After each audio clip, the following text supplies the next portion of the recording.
Hello students, મારું નામ છે પ્રતીક સર.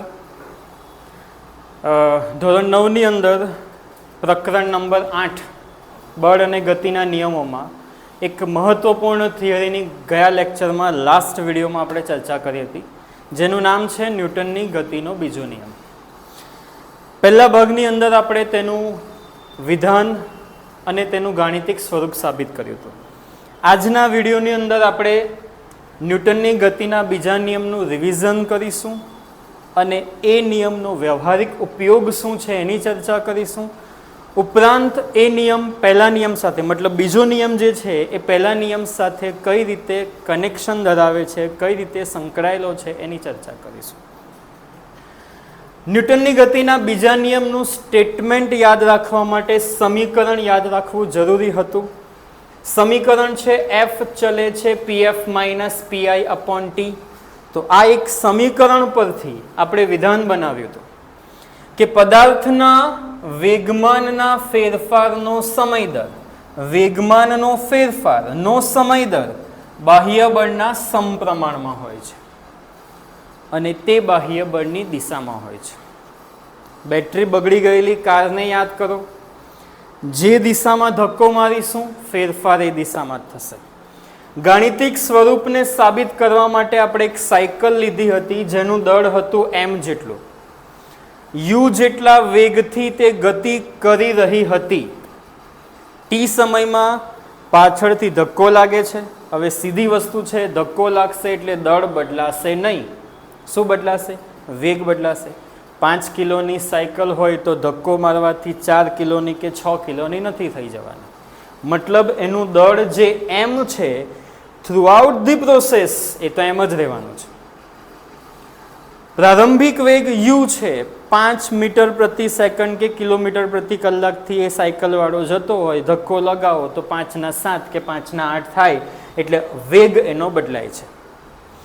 વેગમાનનું સૂત્ર યાદ કરો, દળ ગુણ્યા વેગ. પ્રારંભમાં દળ m હતું, વેગ u હતો, તો વેગમાન mu થયું. ધક્કો લગાવ્યા પછી બી દળ તો એમ જ રહેવાનું છે. વેગ બદલાયું, u નું v થઈ ગયું તો વેગમાન થયું mv.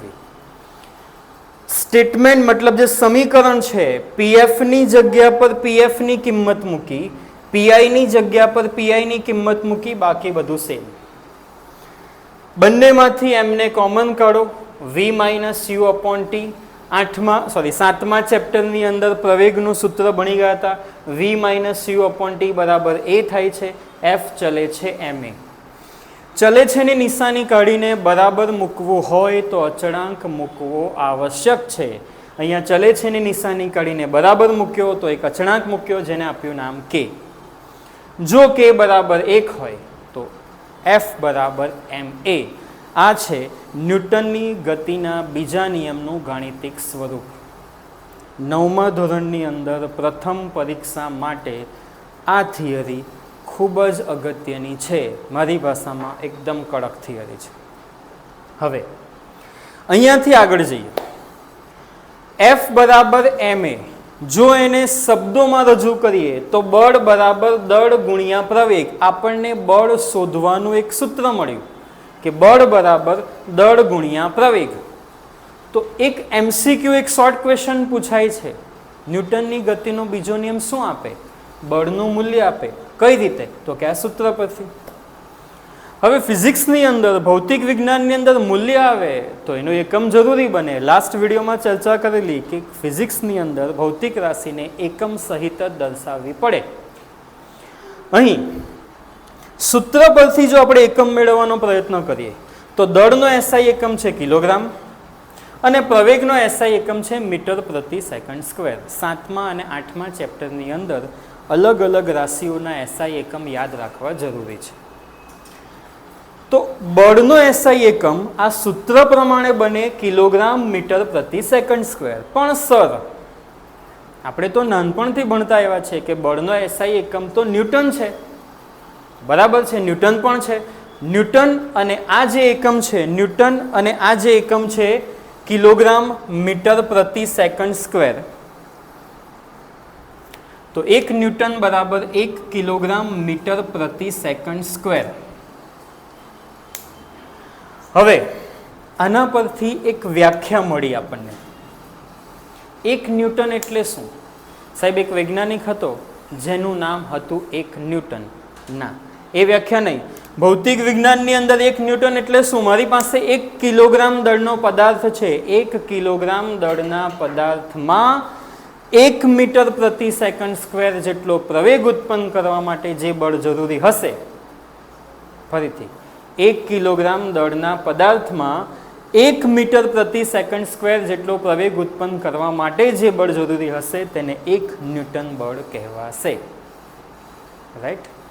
ઓકે, હવે જઈએ સાહેબ આ ન્યૂટનની ગતિનો આપણે ઉપયોગ, મતલબ આ જે બીજો નિયમ છે એ બીજા નિયમનો આપણે વ્યવહારિક ઉપયોગ ક્યાં કરીશું? રોજિંદા જીવનમાં આપણને ક્યાં ઉપયોગી હશે?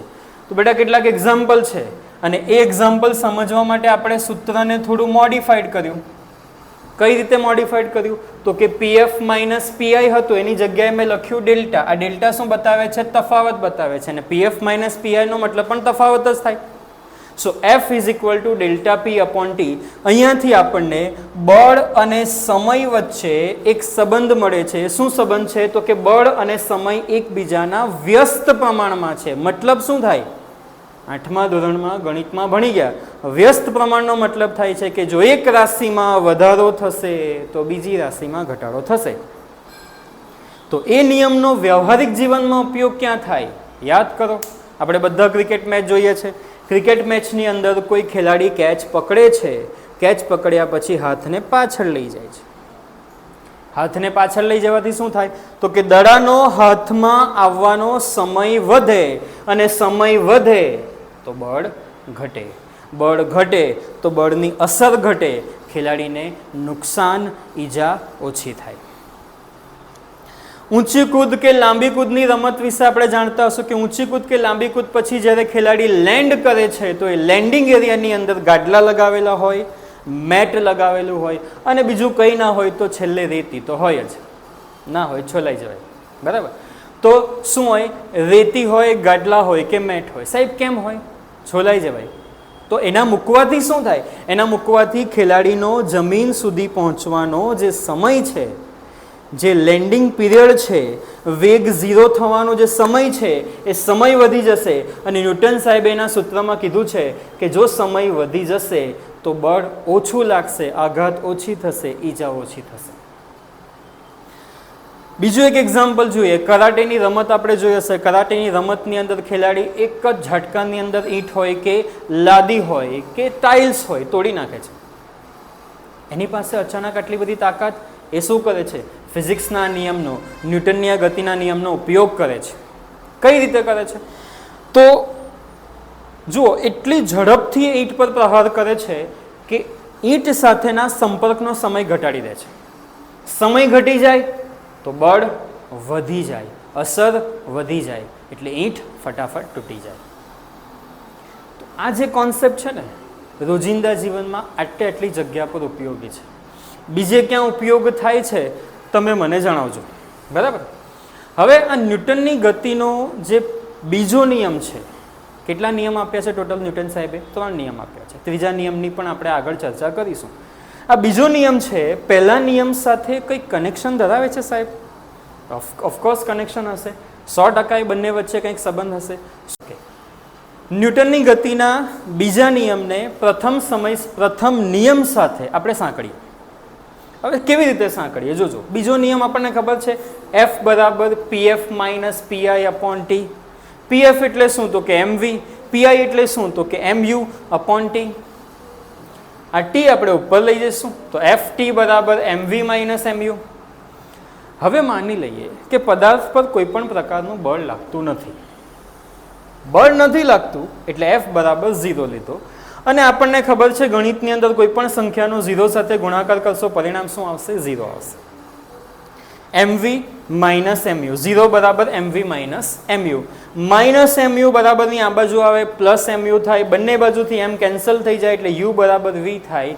યુ બરાબર વી થાય એટલે કે જે પ્રારંભિક વેગ હતો એ જ અંતિમ વેગ રહેશે, વેગમાં કોઈ બદલાવ થશે નહીં.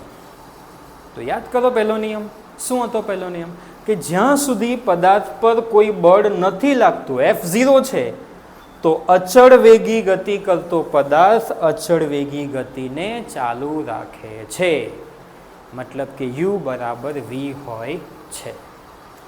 તો આ હતો ન્યૂટનની ગતિનો બીજો નિયમ, તેની સાથે સંકળાયેલી કેટલીક એક્સ્ટ્રા બાબતો, એના વ્યવહારિક ઉપયોગો વગેરે વગેરે. હવે આપણે નેક્સ્ટ ટોપિકની અંદર, નેક્સ્ટ વિડીયોની અંદર ન્યૂટનની ગતિના ત્રીજા નિયમની ચર્ચા કરીશું. તમને વિડીયો કેવો લાગે છે જણાવજો મને કોમેન્ટમાં. Thank you.